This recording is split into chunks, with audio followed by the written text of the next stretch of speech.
आप जैसे अर्धनारीश्वरपति का वर्णन किया है, क्या मैं यह जान सकती हूँ कि मैंने ऐसा कौन सा पुण्य किया है? आप अंतर्यामी हैं, मुझ दासी से बतलाने की कृपा करें।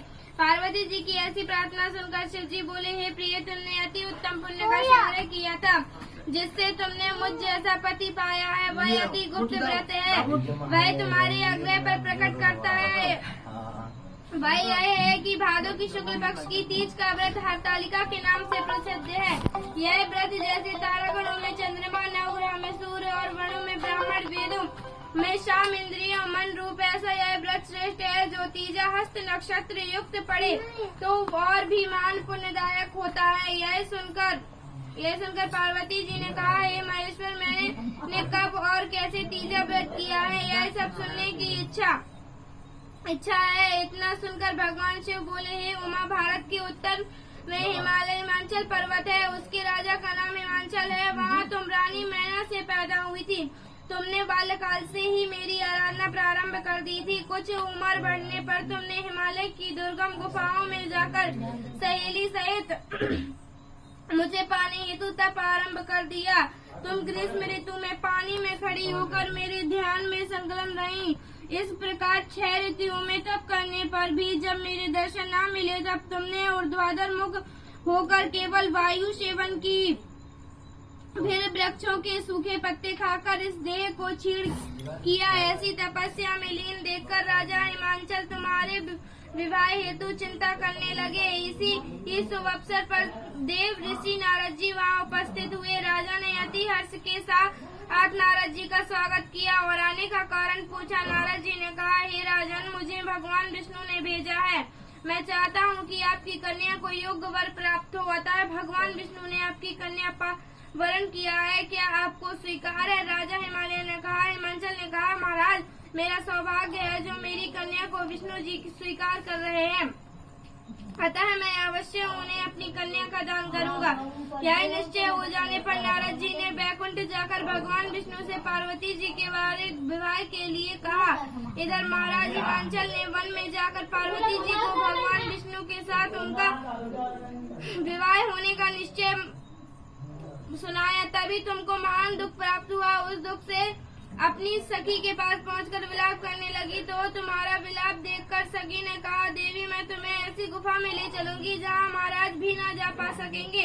ऐसा कह सखी उमा सहित हिमाचल की गहन गुफा में जा विलाप करने लगी। राजा हिमाचल घबराकर पार्वती को ढूंढते हुए विलाप करने लगे कि मैंने विष्णु को वचन दिया है और वह कैसे पूरा करूंगा, यह कह मूर्छित हो गए। तब सभी पूर्ववासियों को साथ लेकर ढूंढने को महाराज ने पदार्पण किया और सोचने लगी कि मेरी कन्या को वो कौन खा गया, सर्प ने डस लिया या राक्षस ले गया। उस समय अपनी सहेली के साथ ही गहन गुफा में पहुंची। बिना अन्न जल के मेरे इस व्रत को आरंभ किया और बालू की शिव प्रतिमा स्थापित कर विविध वन पुष्पों से पूजन करने लगी। उस दिन से भाद्रपद मासी तृतीय शुक्ल पक्ष को हस्त नक्षत्र था। तुम्हारी पूजा के फलस्वरूप मेरा सिंहासन हिल उठा। मैंने जाकर तुम्हें दर्शन देकर कहा, हे देवी, मैं तुम्हारे व्रत और पूजन से अति प्रसन्न हूँ। तुम अपनी कामना मुझसे वर्णन करो। इतना कहकर लज्जित भाव से प्रार्थना की कि आप अंतर्यामी हैं, मेरे मन के भाव आपसे छिप नहीं सकते। मैं आपको पति रूपी में चाहती हूँ। इतना सुन मैंने तुम्हें इच्छित कर देखकर अंतर ध्यान हो गए। इसके बाद तुम्हारे पिता हिमाचल तुम्हें मंत्रियों सहित ढूंढते ढूंढते नदी तट पर हमारे शोक के मूर्छित होकर गिर पड़े। उसी समय तुमने मेरी बालू की मूर्ति विसर्जन हेतु नदी पर पहुंची। तुम्हें देखकर हिमाचल अति प्रसन्न होकर बोले, उमा, तुम इस भयानक वन में कैसे चली आई, जो अति भयानक है। यहाँ मनुष्य के प्राण संकट में पड़ सकते हैं। हे पुत्री, इस भयानक वन को त्याग कर अपने घर को प्रस्थान करो। पिता के वचन सुन तुमने कहा, हे पिता, आपने मेरा विवाह भगवान विष्णु के साथ स्वीकार कर लिया है, इसलिए मैं इसी वन में रहकर अपना प्राण त्याग शोक मत करो, मैं तुम्हारा विवाह कदापि विष्णु जी के साथ ना करूँगा।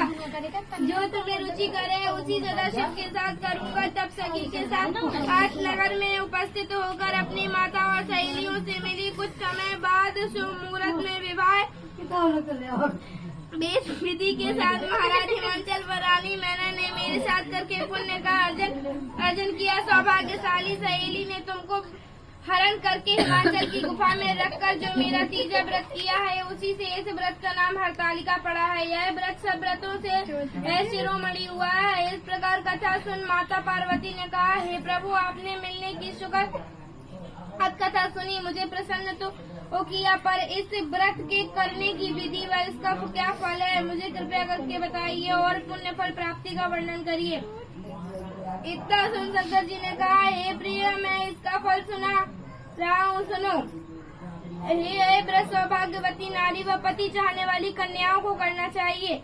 यह व्रत भाद्रपद शुक्ल द्वितीया की शाम को तीजा व्रत धारण करें। यह व्रत निराहार होकर करना चाहिए। भगवान शिव पार्वती की स्वर्ण प्रतिमा केले के खम्भे व पुष्प आदि से सुशोभित कर मंडप में स्थापित करके रेशमी वस्त्र के टांगकर चंदन बाल लगाकर भगवान शिव की बाल की प्रतिमा स्थापित कर पूजन कर रात्रि जागरण करना चाहिए और भगवान शिव की सामग्री समर्पण करके ब्राह्मणों को द्रव्य, अन्न, वस्त्र, पात्र आदि श्रद्धा युक्त देना चाहिए। शिव जी के प्रति वस्तु को सिद्ध पंचाधारी मंत्र से ओम नमः शिवाय कहकर समर्पित करना चाहिए। प्रार्थना करते समय अपनी मनोकामना भगवान के सामने प्रेरित करके प्रणाम करें। प्रार्थना के साथ दोनों हाथों में पुष्प लेकर पुष्पांजलि समर्पण करें। फिर चतुर्थी को शिवलिंग को किसी नदी व तालाब में विसर्जन करें। फिर 3 ब्राह्मणों को भोजन कराएं, दक्षिणा देवें। इसे प्रकार व्रत पूर्ण करने से स्त्री सौभाग्यवती होती है,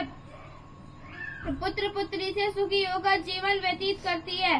कन्या यह व्रत करे तो उसे कुलीन धनवान वर प्राप्त होने का सौभाग्य प्राप्त होता है। हे देवी, जो सौभाग्यवती इस व्रत को धारण नहीं करती वह बार बार वैधत्व व पुत्र शोक को प्राप्त होती है।